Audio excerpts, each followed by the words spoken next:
Hey everyone, I'm Aria, and since I live in Canada, it started to get dark and cold pretty early, so I felt like creating this scene made a lot of sense. If you enjoy my work, please make sure to like and subscribe, and if you want to download the file from my original animation for this, as well as the others on the channel, you can sign up to become a supporter on my Patreon page. Okay, here we go. First, let's open up a new scene, and we're just going to delete the light and the camera. Then we are going to use the default cube for a short time just as a measuring stick, so select the default cube, push S to scale, Z, and type in 12. Then let's just bring this up, G, Z, and 12. Bring this over, so G and Y, and I'll just drag this over. And the reason why we're doing this is just because the add-on that we're going to use is a little bit inconsistent with the scale. Because we're using rigid body dynamics, we do want to have a large enough scene or it won't calculate properly. First, we're going to add in our tree. So we're just going to go up to the left here, Edit, and Preferences. Make sure you're in Add-ons, All, and you can search for Tree. Then just make sure that this is turned on. Hit Shift A and go to the curve settings. You can see that I've got a whole bunch of different curves here. Also that we've got the sapling tree gen curve, so we're just going to click that. Head down to the left-hand side here, and we're just going to open up this menu. You can use any type of tree you want, but I'm just going to use a preset here, so I'm going to click this and select Japanese maple. Then the reason why we have this measuring stick here is because if you change the seed, you'll see that you're going to get different sizes of trees as you go along. But I'm going to leave mine to 0. Then I'm just going to click and drag on this scale here until this is the height I want. And that should be good. It doesn't have to be exact, just so it's roughly this scale. Next thing I want to do is get rid of a lot of these branches just because we are animating this tree and it's sort of a minor part of our scene. We don't want it to be too heavy. So just select this menu here and we can go to branch splitting. Then we're just going to change our base splits to 1. I'm just going to click and drag all of these 3 and set them to 10. Click and drag all of these and set to 0.1. Awesome, so that's good. We've got one that's sort of sticking out here. That's kind of what you want to have, just a branch that's sort of on its own. So if you don't have that, then just click here and head back to geometry and you can change your seed until you find something that will work. Remember, don't click away. If you do, you will have to start this process all over again. Click here and we can head all the way down to armature, then select use armature and make mesh. Then click here one more time and go to animation and select armature animation. I'm going to set mine to 0.75 just so it's a bit slower. If you do want to test this animation, again, just don't click away, but you can just hit the space bar and it'll give you a preview. So now that I'm happy with this, you'll see if I click anything else, we lose that menu for good. And we're stuck with this base mesh here. So if you do make a mistake, unfortunately with this add-on, you will have to go back and recreate it. Since we've got the proper height of our tree, we no longer need this cube, so goodbye. And make sure to save. I found that I had a few crashes in my scene, so the best thing to do is always save. I'm always hitting Control S. You probably see this pop up quite a bit. To make everything a little bit easier, what I want to do is just recenter our mesh. The quickest way to do that is just click on the armature, one of these dots here, or you can click tree arm. Hit 7 on my numpad to go into top orthographic. Hit G, Y, and I'm just going to bring this all the way over to the center. So that when we add our other objects, we can just bring it straight up instead of having to move it on the X and Y. For the next part, what we need to do is just have an object stay attached to our branch here. So Shift A, we're going to go to Mesh and Plane. Then just hit G and Z, and we can just bring this straight up. Then you can just bring this over to match the branch here. Hit tab to go into edit mode, and we're just going to subdivide this maybe 3 or 4 times. Then tab back into object mode. So we've got this mesh here, and what we need to do is shrink wrap this around our branch. So select the plane and go to the modifiers properties. Click here and we're going to click shrink wrap.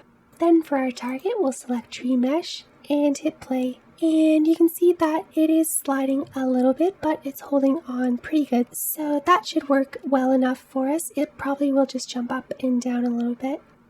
I found that putting this near towards the end of the branch seems to work better than putting it up further this way. Back to frame 1, Shift A, and we're going to add a new mesh, icosphere, G and Z just to bring this straight up. Turn on the X-ray toggle just so that we can see a little bit better, and now you just want to center this closer to where our plane was. Then scale, and we can just bring this all the way down. And that should work. Then we can just head over to the object constraint properties, click here, click Shrinkwrap. Then for our target, we're going to select our plane. Then moment of truth, we're going to just hit play, and you can see that it's working pretty good. There are a couple of little jitters that you can see, but this probably won't be noticeable in the final render anyway.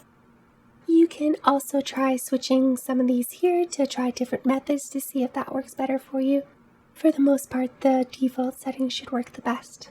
Again, if you are having a lot of sliding along the branch, just try to bring your plane down a little bit further towards the end of the branch. Then once you've got something that you like, click Save. Next, we're going to hit Shift A, Mesh, and we're going to add a cylinder, G and Z just to bring this straight up. Then I'm going to hit 7 on the numpad just to go into orthographic. And to save ourselves a lot of time, I'm going to select the armature, then Control-click the plane and the icosphere. Hit G to move, Shift Z, and I'm just going to center this right over top. This way now we don't have to go into top view each time. We know that this is going to be centered. Great, so click on the cylinder, then we're going to scale this. So S and type in 0.2, S, Z to lock to the Z axis and type in 0.15. Then hit S one more time and type in 2. I'm going to hit the decimal on my numpad so that I'm focused in on my cylinder. Hit Tab to go into edit mode, Control R to add 2 loop cuts, hit 3 on your keyboard to go into face select mode or click up here. Then let's delete this face, click here and delete this face as well. Hit Tab to go back into object mode, right click and shade smooth. Then over in the modifiers properties, click here, solidify, and set this to 0.1. Then click this arrow here and apply. Add one more modifier, subdivision surface, and set this to 2 or 3. Now if you hit Tab, you can see that we've got a solid object. I'm just going to zoom out just a little bit just to make sure we've got this to scale. That should work about good. Then the next thing we need to do is head over to the physics properties. Click rigid body, and we're going to keep this active, but let's set this to mesh. Then we want to click our icosphere, rigid body. This time we'll set it to passive and select animated. Now we can select our ring, shift and select our icosphere. Up on the top left here, click object, rigid body, and connect. Now you'll see that we've got this thing that popped up here, so this is basically our connection point, and it will pivot from this point as well. So we want to bring our pivot point up by hitting G and Z. Then we can just bring this right to the bottom of our icosphere. Head over to the physics properties, and instead of fixed, we want to select point. Point just means that it can swing on this point here. I always like to save after I add constraints. I've had a lot of crashes with these. Then you'll see that if I hit play, that we do have some swinging motion, but our constraint isn't staying with our sphere, so head back to frame 1. Make sure that the constraint is selected. Shift select the sphere, Control P, and select the first option to parent. Now if you hit play, you can see that we've got our nice swinging motion. Awesome, so that's actually looking really good. Make sure to save. Then now that we've got through the hardest part, we just need to sort of repeat. So Shift A, mesh and cylinder, G and Z to bring this straight up, then S to scale, hold Shift and hit Z just so we lock it to the X and Y, then type in 0.1. We do want to smooth this out, so Tab to go into edit mode or click up here. Then Control R, and we're just going to click and add a loop cut to the top and to the bottom. Then we can just zoom in a little bit here and make sure you're on edge select mode. Hold Alt, and then you can just select one of the edges. Next, hit I to inset the face and just drag your mouse. And we can do that 2 times. Then we also want to do that to the bottom as well. Alt click, I, and bring this in, then one more time. Now we can tab to go back right click and shade smooth. Hit 7 on your numpad to go into top orthographic. Then we can hit G and X just to bring this over to the edge of our ring and click. Now that we've got that, head back into the physics properties, add a rigid body, and we want to set this to mesh since we're going to have it colliding with other objects. Our pivot point is in the middle here, so let's just change that by hitting tab to go into edit mode, A to select everything, G and Z, then we'll just bring the top of our cylinder to this point here. Tab to go back into object mode, then we can just bring this up. So now when we connect this here, it will swing from this point instead of the center. Great, so we got this selected. Let's shift select the ring, back up to object, rigid body, and connect. Then we just need to put this in the proper place. So G, Z, bring this up. And also we do want to bring this over, so G and X. And that should work great. And now we can head back into the physics properties, click here, and we'll select point, save, and again, if we hit play, you'll see that it's not attached, so back to frame 1, select the constraint, shift select, and parent object. So you'll notice that mine had a little bit of a stem coming up, so just click the cylinder and then go into edit mode. All I did was select this loop cut here, hit I, and bring in 2 more loop cuts. Then you can hit E to extrude, then hit Z to lock, and one more time, E and Z, and you can just bring this all the way up. And that's it. So now that we've got our first one, we need to make 7 more. So the quickest way to do that is to select the bell, then shift select the constraint, hit 7 to go back into top orthographic. Then we can just hit shift D and X, shift D, then shift Z to bring this one over. Shift D and Y, then just Shift D and Shift Z to add our other ones as well. And since we've duplicated those all, they should all be parented already. Next we can add our bell, so Shift A, EEVEE sphere, then GZ to bring this up, back into top orthographic. Then we just want to scale this down so that it's well within the boundaries of our outer bell.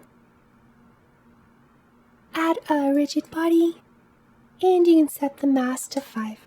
Set this to mesh just because it will be colliding with our other objects. Right click and shade smooth. Now that we've got that selected, we can shift select our ring, object, rigid body, and connect. Then just select the constraint GZ. We want to parent this as well, so shift select the ring, Control B, and parent. Make sure to save, then you can hit play. And you'll see that they kind of shoot out at the beginning, so we just need to make this a little bit smaller. And that's looking really good. Awesome, so now we can add our final bell. Back to frame 1, Shift A, Mesh, and Icosphere. GZ to bring this up. We just want to scale this, so SX, and type in 0.1. S and Y, then we'll just drag this in a little bit. Click and just scale a little bit more. And that's looking good, so let's just set our pivot point to the top, so Tab, A to select everything, G and Z. Then back into object mode, and you can just bring this up if you need. Save, then let's add a rigid body, set the mass to 10, shift select our center bell, object, rigid body, and connect. Bring this up, switch to point in the physics properties, and parent. If you do want to bring this down, you can just select everything like this, hit G and Z just to bring this down a little bit further, and that should work fine. The final thing we need to do is just add a couple more strings. So I'm going to select the bottom bell, then go into edit mode, Shift A, add a cylinder, and just bring this up. And then just scale this to fit. That'll work just fine. We're going to do the same for this sphere here, so select our sphere, Tab. Then we're going to get right into the center here, Alt select this loop cut, and then just scale this in. You can also add a loop cut out here, just to offset that as well. Then I'm going to hit 3 to go into face select mode, Hold Alt and select this outer ring, then Control plus, then I'm going to hit Control minus 2 times. Now you can see I've got this selected, so then just zoom out, E, Z, and we'll just bring this up. Click, and that should work just fine as well. Then for the final thing here, what I did was I just added a circle, so Shift A, circle, bring this all the way up, and scale it in. Tab, and hit F to fill the center, then I, and the same thing, we just want to bring this all the way in until we've got a little tiny one. Select this face, and then we can hit E and Z to bring this up. Tab to go back into object mode, then we just need to parent this. So select this, Shift select, Control P, and object. Now if you hit play, you can see that everything is working great. Awesome, so that's it for our rigid body. You'll see that if we go over to our scene collection that we've got a lot of a mess here, so I like to organize this a bit. Click here 2 times, name this one constraints, and name this one wind chimes. Then you can select all the constraints and drag those and drop them into there. Then you can select all of this stuff here that we just made and drop it into wind chimes. You can name this if you want, but I'm just going to leave it for now. Save, and since we're done our rigid body simulation, you can head over, click the scene properties, open up the rigid body world, cache, and click bake. Again, make sure to save, and you should have your rigid body simulation complete. Hopefully it's working for everybody. If you do have issues, just post a comment and hopefully I can help you out with that. Honestly, the hardest thing is getting this thing to lock down properly. Everything else is pretty straightforward. Shift A, mesh, and we'll add a plane. Then scale this up quite a bit by hitting S and typing in 100. Since our camera is going to be on this side, this is wasted space, so G, Shift Z, and we can just bring this over to offset it. Then tab to go into edit mode, then right click and subdivide, and we can set this to 13. Tab to go back into object mode. So usually when I do lighting, I go to the shading tab. I'm just going to show these. Then I always like to add my HDRI first, so let's click here and go to world shading, then just zoom out. So Shift D. Then set this to a dark value and set the strength of this background to 0.1. Shift A and search for mix shader just so we can mix these two together. Then what we want to do is use this for our lighting and use this for our background color. And the way we do that is hit Shift A and type in light. Select light path and just select is camera ray and hook that into the factor. Now basically this will be our lighting and this will be our background. Shift A and search for environment texture. Open, and I'll throw the link to this in the description. Hook the color up to the color. Then if you're using the Node Wrangler add-on, you can just hit Ctrl T to add these. If you need this add-on, just go to preferences and search for Node. Then I'm just going to rotate this on the Z. And that's it. So I'm going to click here to go back into object shading, select the ground plane and click new. Since we're doing a lot in this tutorial, I'm going to go through this fairly quickly, but Shift A and search for Voronoi. Shift D to duplicate this. Shift A and search for noise. Shift A again, and we're going to add a bump. Shift D and Shift D again. Shift A to add in a color ramp to control our roughness. Then the final node is just a mix RGB for our Voronoi. Great, so now that we've got all our nodes, we can just hook these up. So normal into normal for each of these. Then we want to select our mix and hook it into our factor and hook both our Voronoi up.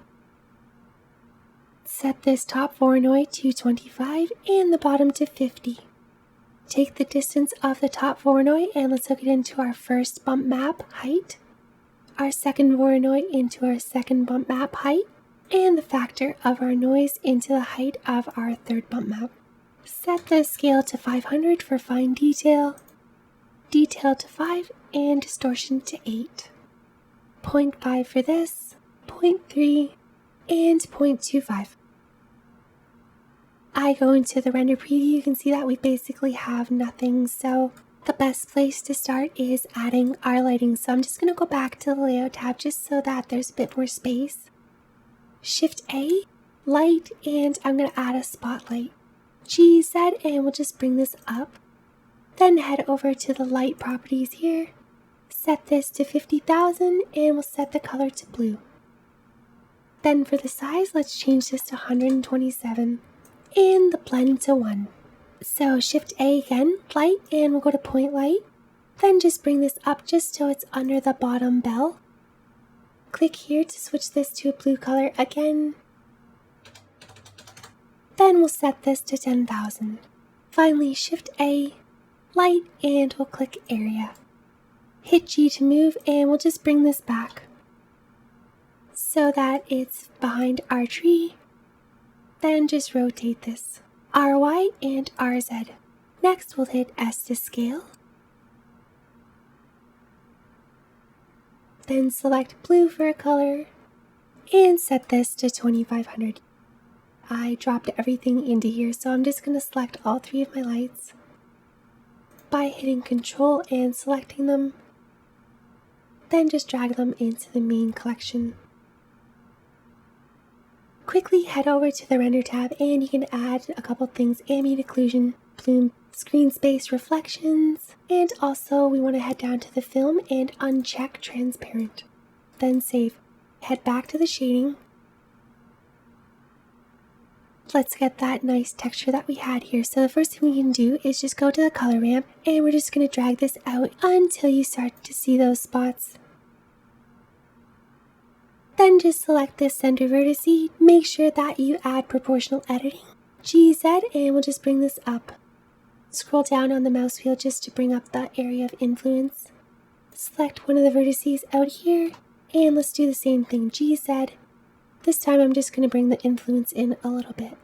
Then click. Hit tab to go back into object mode. It's starting to look good, but it is a little bit blocky, so let's head over to the modifiers. Click here and we'll add a subdivision surface and set this to 2 or 3. Then the more you bring this up, the more rings that you'll get. You can also just bring this down if it gets too high. Great, so let's head back into the shading properties, and this is still looking a little bit bright, so I'm just going to bring this a little bit more over. Click here and I'm going to set this to a really dark color. Then just depending on your scene, you can change this stuff any way you like. Maybe bring the color up just a little bit. Next we can select our tree. And it's pretty much the same texture, just with a couple of variations. So select here, and we'll select material. Make sure to copy, and we can also rename this tree. Just drag this back. Set the scale of this Voronoi to 15. Set the second Voronoi to 150. Then we'll just set the strength of this bump to 2. And that's it. Let's add a super quick shader to all of our bells here, so I'm just going to zoom in a little bit. Then again, just super quick, Shift A, and we'll type in Mix Shader. Let's add an emission. Set the strength to 250 and the color to blue. Next, Shift A and type in Layer Weight. Set this to 0.1 and connect facing to the factor. Shift A, color ramp, and then just bring this over a little bit. Then the very last thing we need to do is just give it some transmission. And shade smooth. Something like that should work good. Let's name this bells. Then we can just quickly add this to all of our other bell objects.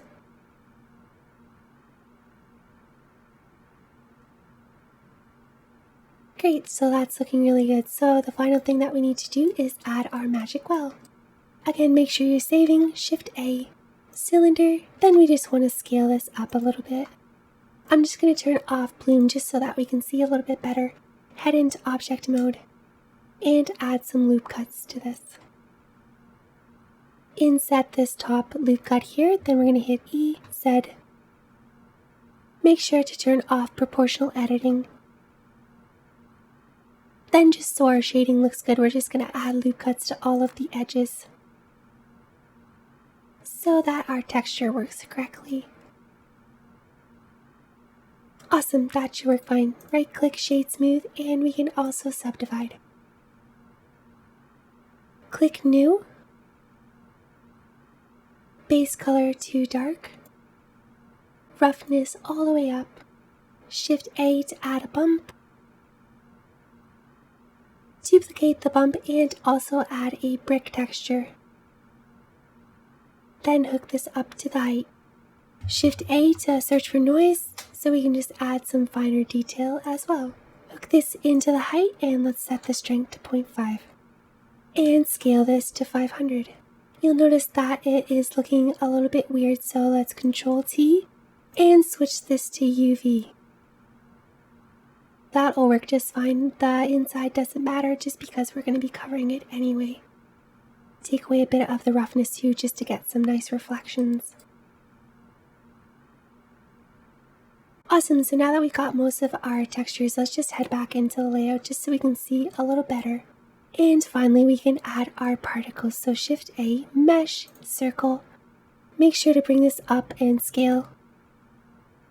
Tab to go into edit mode, F to fill, hit I.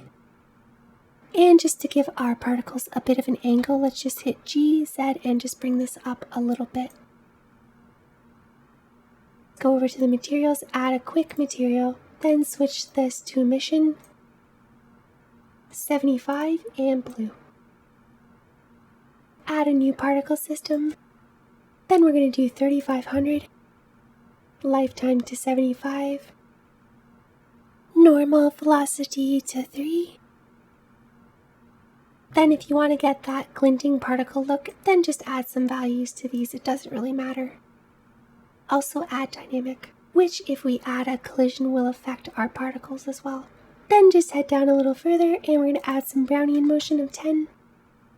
Click to switch over to object, then just quickly Shift A, icosphere, set this to 1. Let's quickly add a material, so metallic to 1 and roughness really low. Click back on the emitter, particle properties, then all the way down and icosphere 2. I'm just going to change the size a little bit just so that we have some variation. Then the final thing I'm going to do is remove some of the gravity, so set that to 0.25. I'm just going to turn off my overlays real quickly and hit play, and you'll see that we've got our particles coming through. So if we want to have them be a little bit brighter, just select the particle here. Let's just rename that. And you can head to the materials properties. Instead of having a base color like this, we can set this to blue, and let's set the value to 5. Then finally, if we head back to the render properties, we can add bloom and just bring this down a little bit. You can select your well, head over to the physics properties and click collision. You can add this to the ground as well, but just keep in mind that this will slow it down. So collision, and I'm going to change the stickiness to 5. Damping and friction to 1. And then I'm going to select the particle emitter, head to the particles, cache, and bake. Make sure to save, and now that we're done with our collisions, we can just remove them. Hit play and then you'll see we've got some nice particle interactions. So if you want to have a little bit more of a texture here, head back to the shading, tab to go into edit mode, right click and subdivision. And you'll see that that's helping quite a bit. Then like I said, feel free to tweak this any way you like depending on what your textures look like. So now what we can do is just hit Shift A to add a camera, set up our view, Control Alt and hit 0. Let's head over here to the camera properties, add some depth of field. We can pick a focus object. In this case, we can use our sphere, which is our center bell, and set this to something like 0.25. I'm going to head back to frame 1, and if I hit play, you can see that everything is working. Then the very final thing you can do if you want to add a little bit more lighting is Shift A, Light Probe, add a reflection cube map. Make sure your overlays are on, set this to box, then just scale this up. Head over to the render properties, indirect lighting. Again, just make sure you save, head back into the camera, and let's hit bake. Head over to the rendering tab, render, and render image. Awesome, so I really hope you enjoyed this tutorial. I'd love to see what you come up with. If you enjoy my work, please make sure to like and subscribe so I can grow the channel. And if you want to download the file from my original animation for this, as well as the others on the channel, you can sign up to become a supporter on my Patreon page. Okay, hope to see you soon. Bye!